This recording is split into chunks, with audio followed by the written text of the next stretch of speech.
Hey everybody, today I'm showing you the Chessnut EVO versus the Excalibur Phantom Force. That is a chess robot from about 15 years ago, give or take. And this is a smart Android chess computer. It has a 12.3-inch Android tablet on the side. The guys behind it were kind enough to actually offer major updates, so you can now have access to more features of the tablet while enjoying the same features that they used to have, such as the engines, Lila Chess, Maya, and the Stockfish. For instance, you can now go and access the apps, Firefox, all these different features, clock. So it's sort of like an Android tablet now. Before it was a little bit limited because a lot of these features were locked.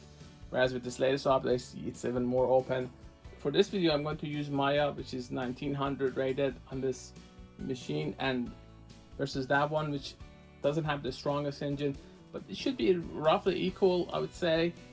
So let's see how that turns out. I can use a Stockfish, but a Stockfish beats it easily, so that sort of defeats the point. You are going to need one of these adapters for the Excalibur Phantom Force. There's also a lock button here underneath. The machine gets actually stuck and doesn't work properly, so you have to unlock it.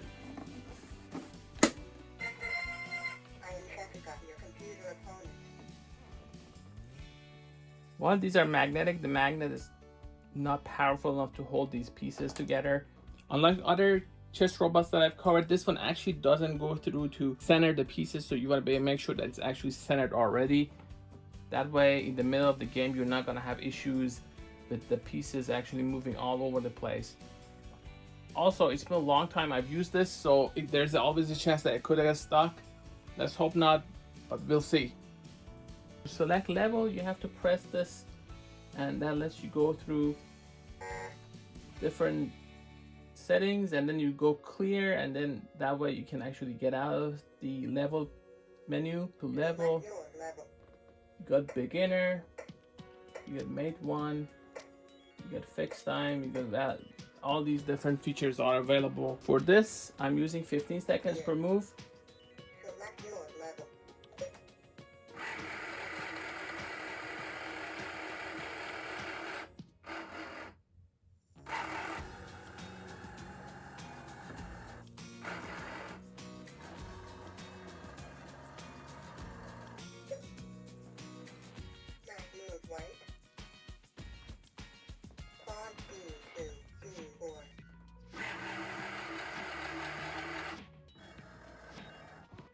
This has voice, so you have that option available as well.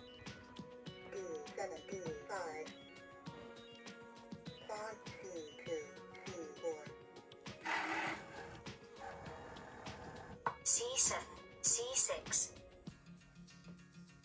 C7, C6.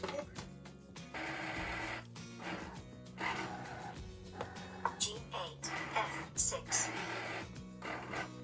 G8, F6. Knight C1, C3.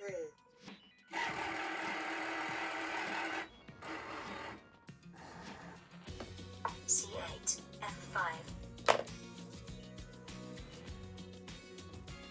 C8, F5.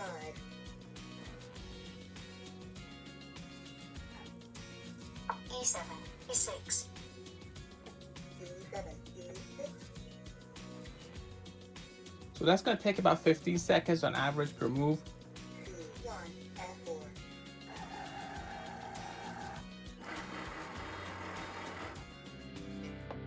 F8, E7. F8, E7.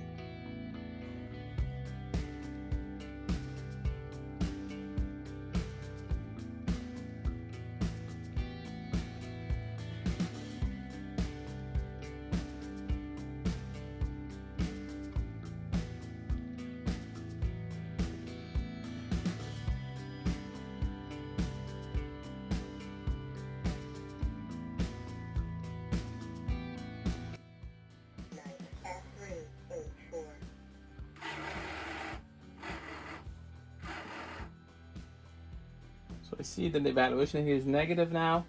F5, G6. F5, G6.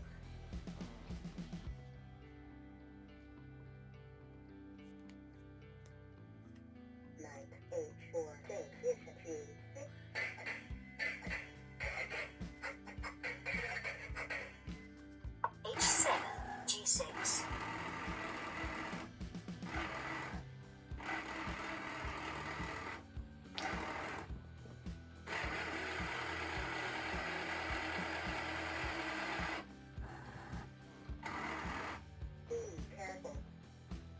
One thing I would say is that the new Chessnut EVO is actually much easier to use, and the evaluations actually make sense, and it's much clearer to follow.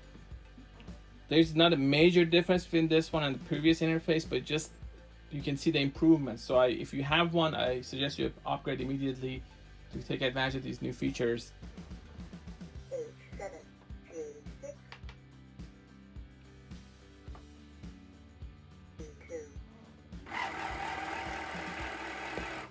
B7, B6. One other thing that you may have noticed is that these are also sensitive. Some of these boards are not. So when you put something on them, they don't know if it's outside the board. Whereas this one, and also Fidelity 60, 100 and things like that, they do have this feature. B7, B6,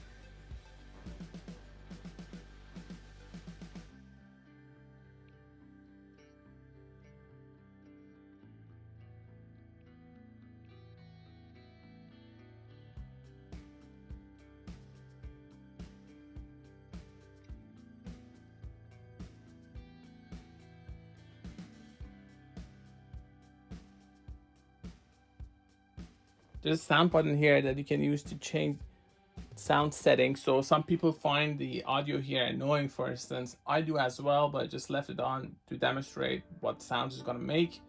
You do have the option to turn it off. I'll just press this on, off, so that's now off. B6, C5,